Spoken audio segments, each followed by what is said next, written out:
All right, members of the culture. I'm Ra. You are here. So is the Royal Guard from Savage Crucible. Love that figure. And today we're here for another episode of Let's Talk About It. What is Let's Talk About It?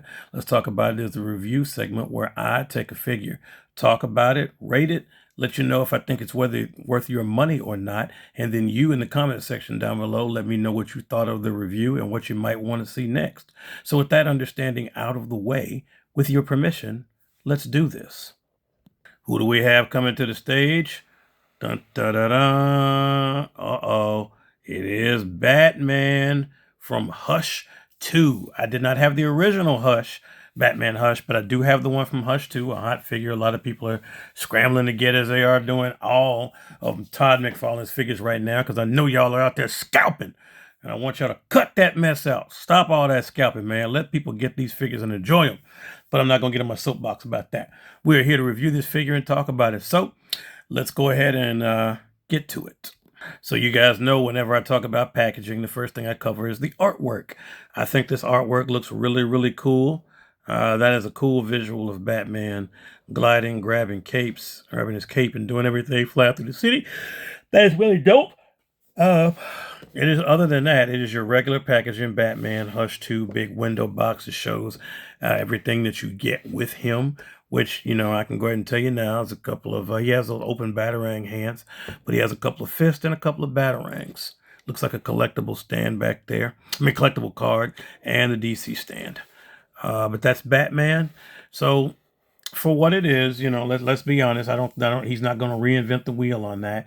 The packaging is not bad. For packaging, I'm going to go ahead and give it a 6. All right, accessories. No surprise here. Look, you guys know I like the collectible cards. That I might be the minority in that, but I do enjoy them. There's your basic DC stand, which, you know, they may come in handy for other figures besides DC. So I appreciate him Todd putting those in. Thank you for that. Collector's cards, like I said, I don't care if I'm in the minority. I like them. I think they're cool. All right. Next up, I do think he has, my issue is, as I told you before, we got 2 Batarangs and 2 fists. All right. 2 Batarangs and 2 fists. I would like to have seen one more set of hands, like a grabbing, choking set of hands or something like that. Maybe a bat grappling hook, something else, Todd, besides that. And it's almost like I'm beating a dead horse because, as I said, he's going to be exiting this license at the end of the year anyway. So maybe this may fall on deaf ears. But, Todd, if you could, with your last remaining figures of the year, give us a little bit more in the accessories department. For accessories, I'll give you a 7. It's a 7. I would like to see more, though, if at all possible, but maybe I'm just yelling out into the trees. When it comes to articulation, I think this is really, really cool. I love this cape, by the way, the material. Some people like it, some people don't. It just gives a cool gliding effect. But nonetheless, we're talking about articulation. Double jointed elbows, double jointed knees right here. Completely can get those McFarlane splits. Isn't that dope right there? That is really cool.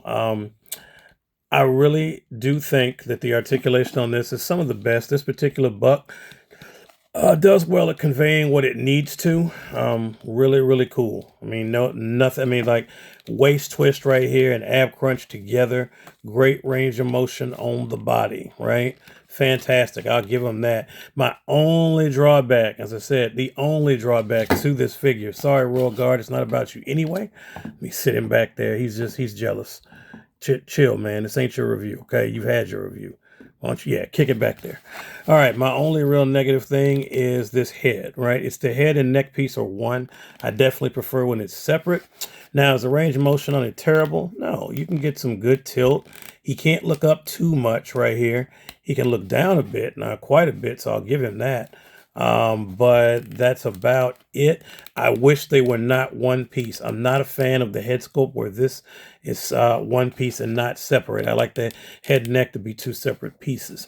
But outside of that, that's my only real gripe articulation-wise. Other than that, it's perfect. It can do everything you need it to do. Kick high, kick back. Just a really good figure in that regard. So yeah, this is my only real gripe. But if that's all I can gripe about, then you probably got yourself a good figure. And in this particular case, I feel like they did. So I give Batman a 9 on his articulation. All right, when we're talking about sculpt, I think the next thing, the most obvious question is, can the casuals identify that this is Batman? That's kind of my telling thing with stuff like that, is can a person that knows nothing about the source material look at that character and determine that, yes, I know who that is? And in this case, I think it's a resounding yes. So yes, a casual absolutely knows that this is Batman. Batman's had a bunch of different outfits, different variations of colors, whether it's been blue and gray and black and different colors, depending on whether you're looking at Justice Lord Batman or Hush 2 or Speeding Bullets, all these different variations, but you know who it is. And I think they did a remarkable job with this sculpt. It seems to match the source material. As you guys know, I always like to check it compared to the box. And I think that that does kind of match. So I think they did what they set out and intended to do. So the sculpt on that is fantastic. He gets a 9 there. Man, there's a confrontation I want to see right there.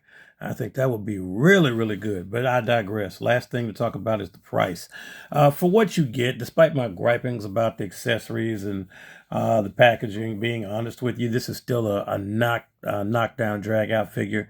Absolute banger. It's a good one. For the price of $24.99, which is what he was where I got him from, which is at Target. He was $24.99. I think that's a win.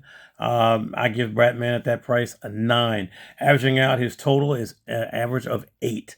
So he averages an 8 as his final score. On a scale of 10, he is an 8 out of 10. I absolutely think this Batman is a worthy addition to your, if you've been collecting DC McFarlane collections for a while, you know that that man loves him some Batman.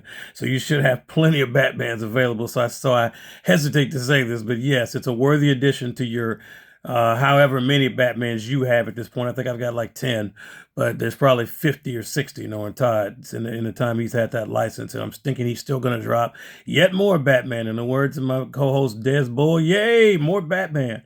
But and all jokes aside, folks, this is a solid figure.